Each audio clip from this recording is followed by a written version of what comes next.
አውሮፓውያን አፍሪካን እንደ ቅርጫ ለመከፋፈል በጠረጴዛው ዙሪያ ተሰይመዋል።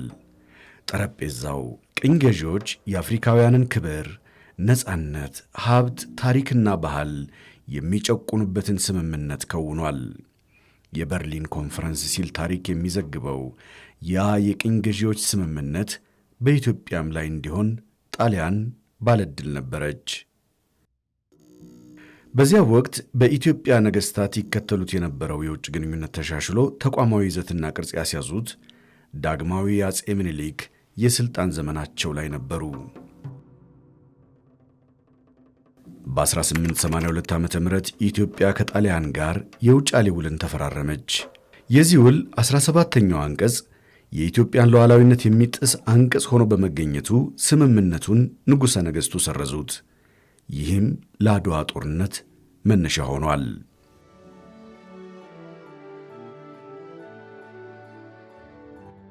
በአድዋ ጦርነት ኢትዮጵያውያን በአንድነትና በኅብረት በአራቱም ማዕዘናት ተሰባስበው ወራሪውን የጣሊያን ጦር ድል በማድረግ ታላቅ ገድል ፈጽመዋል።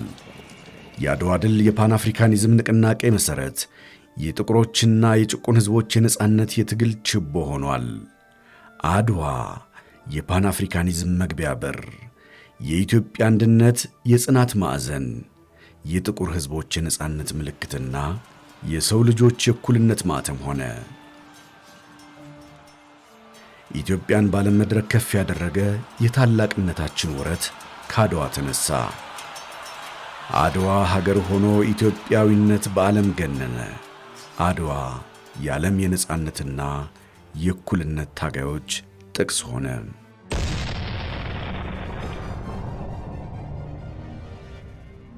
አድዋ የአፍሪካ ሕዝቦች ያልገዛም ባይነትና ለነጻነታቸው ያሳዩት የአይበገሬነት መንፈስ ቋሚ ምስክር ነው።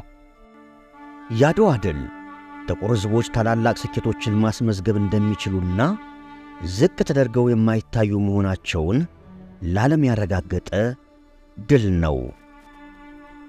አድዋ አፍሪካውያን ተባብረው ቅኝ ገዢዎችን ማሸነፍ እንደሚችሉ የሚያሳይ በአፍሪካ ታሪክ ውስጥ ትልቅ ጥፋት ያመጣ ድል ነው። የዓለም ታሪክ የቀየረ ነው ማለት ይቻላል። የአድዋ ጦርነት በብዙ መልኩ ለየት ያለ ነገር ነው። ጥቁሮች ነጮችን ያሸንፋሉ የሚል ግምትም ስላልነበረ ያ የታሰበው ግምት ፈረሰ ማለት ነው።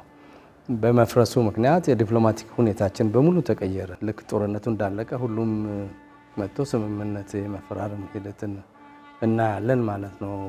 ጣሊያኖቹ፣ ፈረንሳዮቹ፣ እንግሊዞቹ፣ አሜሪካኖቹ፣ ቱርኮቹ፣ ጀርመኖቹ፣ ሌሎቹም ቤልጅየም፣ ሁሉም አንዱ እያለ ስምምነቶቹ እየተፈራረሙ የራሳቸው ኔጌሽን ያቋቋሙ ኢትዮጵያ ከዛ ጊዜ ጀምሮ ነው ዛሬ አሁን ሶስተኛ የዓለም ዲፕሎማቲክ መናኸሪያ ናት የሚባለው የተጀመረው ከአድዋ ጊዜ በኋላ ነው።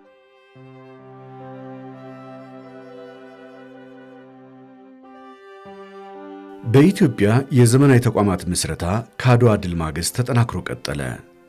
የቴክኖሎጂ ትውውቅና የመሠረተ ልማት ግንባታ ሥራዎች ተስፋፉ። በኢትዮጵያ ዘመናዊነት እንዲስፋፋና ለማኅበራዊና ኢኮኖሚያዊ እድገት ፋይዳ ያላቸው አዳዲስ ቴክኖሎጂዎች እንዲጠናከሩ ከአውሮፓውያን ጋር ዲፕሎማሲያዊ ግንኙነቶች ተጠናክረዋል። ከዚህ አንጻር የፈረንሳይ ድጋፍም ጉልህ ነው።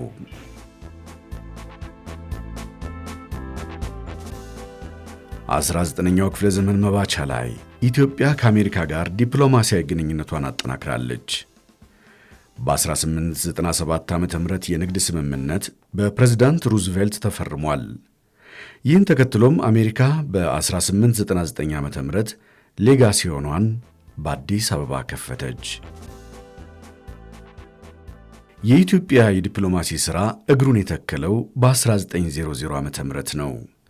የአሁኑ የውጭ ጉዳይ ሚኒስቴር የውጭ ጉዳይና የንግድ ሚኒስቴር ተብሎ ተቋቁሞ የዲፕሎማሲ ሥራችን ተቋማዊ መሠረት ያለው ሥራ እንዲሆን የተደረገው ያኔ ነው። ነጋድራስ ኃይለ ጊዮርጊስም የመጀመሪያው የውጭ ጉዳይ ሚኒስቴር ሆነው ተሾሙ። የአሁኑ የውጭ ጉዳይ ሚኒስቴር በተለያዩ ጊዜያት አሰራሩን፣ ቅርጹንና አደረጃጀቱን ሲቀያይር ቆይቷል። ከአሰራርና አደረጃጀቱ ባሻገርም ዋና መስሪያ ቤቱን በተለያየ ጊዜያት ቦታውን ቀይሯል። ንግሥተ ነገሥታት ዘውዲቱና አልጋ ወራሽ ተፈሪ መኮንን ወደ ሥልጣን እስከመጡበት ጊዜ ድረስ የውጭ ጉዳይ ሥራዎች የሚከወኑት ዳግማዊ ምኒልክ ግቢ ውስጥ ነበር። ራስ ተፈሪ ከአልጋ ወራሽነት ወደ ንግሥና በመጡበት ወቅት 6 ኪሎ አዲስ አበባ ዩኒቨርሲቲ ገነተ ልዑል ቤተ መንግሥት ነበር። በ1934 ዓ.ም ደግሞ የካቲት 12 ሆስፒታል አካባቢ በሚገኘው ጠቅላይ አቃቢ ሕግ ሕንፃ ውስጥ አገልግሎት ሲሰጥ ቆይቷል። በ1944 ዓ.ም አሁን ብሔራዊ ሙዚየም ወደሚገኝበት 5 ኪሎ የተዛወረ ሲሆን ንጉሠ ነገሥት ቀዳማዊ ኃይለ ሥላሴ በ1956 ዓ.ም አሁን ያለውን ሕንፃ በማስገንባት ከ1957 ዓ.ም ጀምሮ አገልግሎት እየሰጠ ይገኛል። በኢትዮጵያ የውጭ ግንኙነት ታሪክ የመጀመሪያው የኢትዮጵያ ቆንስላ በአውሮፓ የተከፈተው በ1922 ዓ.ም እንግሊዝ ውስጥ ሲሆን የመጀመሪያው እንደራሴ ደግሞ ደጃዝማች መኮንን እንዳልካቸው ነበሩ። በልጅ ኢያሱ ዘመን የነበረው የውጭ ግንኙነት ወደ ኦቶማን ኤምፓየር ወይም ቱርክና ጀርመን ያደላ አዲስ ግንኙነት ሆኗል። በ1905 ዓ.ም የኦቶማን ኤምፓየር ቆንስሌት ጀነራል በሐረር ከተማ ተከፍቷል። ልጅ ኢያሱ በወቅቱ ከአሜሪካው ፕሬዝዳንት ውድሮ ዊልሰን ጋር በተደጋጋሚ መልእክት በመለዋወጥ የሁለቱን አገሮች ግንኙነት ለማጠናከር ጥረት አድርገዋል። በ1907 ዓ.ም የንግድ ግንኙነትን ለማሳደግ የሁለትዮሽ ስምምነትም ተፈርሟል።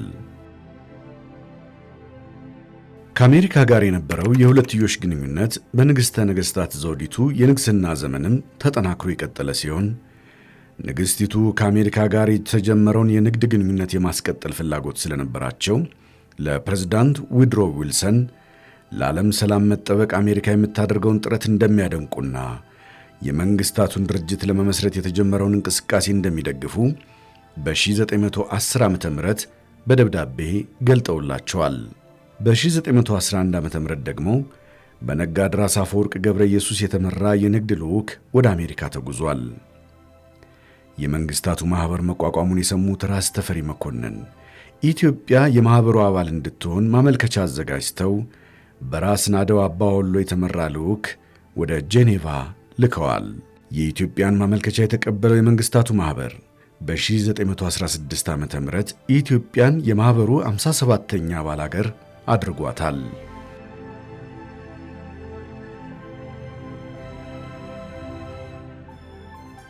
ጣሊያን ዳግም ኢትዮጵያን በወረረችበት ወቅት ኢትዮጵያውያን አርበኞች በዱር በገደሉ ካደረጉ ተጋድሎ ባሻገር በዲፕሎማሲም ከፍተኛ ትግል ተደርጓል። አፄ ኃይለ ሥላሴ የኢትዮጵያ የግዛት አንድነትና ሉዓላዊነት እንዲከበር የዓለም መንግሥታት ከጎናቸው እንዲቆሙ በ1929 ዓ.ም በመንግሥታቱ ማኅበር ፊት ቀርበው ስለ ዜጎቻቸው የነጻነትና የፍትሕ እጦት ሞግተዋል። ቀዳማዊ ኃይለ ሥላሴ የኢትዮጵያ ንጉሠ ነገሥት የዛሬ 8 ወር 50 መንግሥታት የዓለምን መንግሥታት ሕግ የተላለፈ የአጥቂነት ጦርነት መደረጉን ምክንያቱም ወታደሮቹ ቦምቡ በወደቀ ጊዜ ጋዙን ነፋስ እስኪወስደው ድረስ መበታተኑን ስላወቁበት ነው። ዘራቸውንም ለማጥፋት አደጋ እየጣለ ወጋቸው።